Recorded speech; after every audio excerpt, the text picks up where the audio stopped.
మార్కెట్‌లో బాగా కాంపిటీషన్‌ని ఫేస్ చేస్తుంది. చాలా పెద్ద పెద్ద కంపెనీస్ అన్నీ ఉన్నాయి. ఆల్మోస్ట్ నెలకి దగ్గర దగ్గర ఒక ఈ 30,000 కోట్ల రూపాయల వరకు ఎస్ఐపి పెనిట్రేషన్ ఇండస్ట్రీలోకి వస్తోంది. ఆల్రెడీ మార్కెట్‌లో చాలామంది ఇక్కడ మార్కెట్‌ని శాసిస్తున్నారు గదా!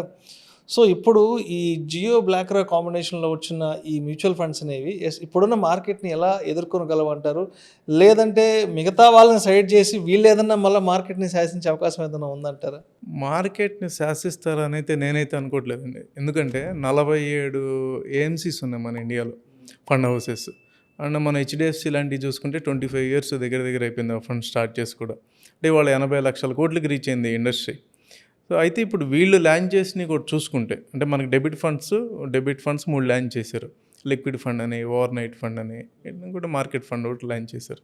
ఇప్పుడు కొత్తగా 4 ఇండెక్స్ ఫండ్స్‌కి అప్రూవల్ వచ్చింది. సో, ఆ ఇండెక్స్ ఫండ్స్‌లో కూడా నిఫ్టీ నెక్స్ట్ 50 ఒకటొచ్చింది.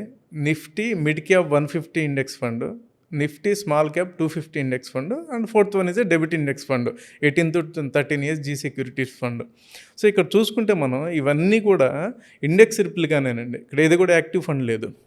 అండ్ ఇంకోటి ఏంటంటే మన మ్యూచువల్ ఫండ్ ఇండస్ట్రీ చూసుకుంటే ఒకటి ఈ మ్యూచువల్ ఫండ్ ఇండస్ట్రీ అనేది 2 పారామీటర్స్ మీద డిపెండ్ అయి ఉంటుందండి. ఒకటి రిటర్న్స్, రెండోది డిస్ట్రిబ్యూషన్ చూసుకుంటే Zerodha, grow and enjoy wealth ఈ 3 largest distributors in mutual fund అండి.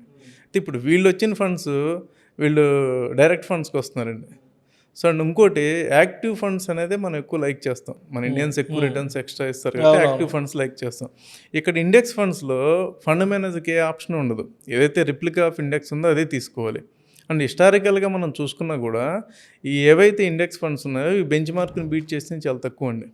సో, వీళ్ళు అంత డిస్టర్బ్ చేస్తారని అయితే నేను అనుకోను. రెండోది ఏంటంటే మన ఇండస్ట్రీ అంటే ఇప్పుడు మనం చూస్తే చాలా ఏఎంసీస్ వాళ్ళు వెనకబడిపోయినాయి. కొత్త ఏఎంసీలు వస్తున్నాయి, అవి రిటర్న్స్ బాగా చూపిస్తున్నాయి.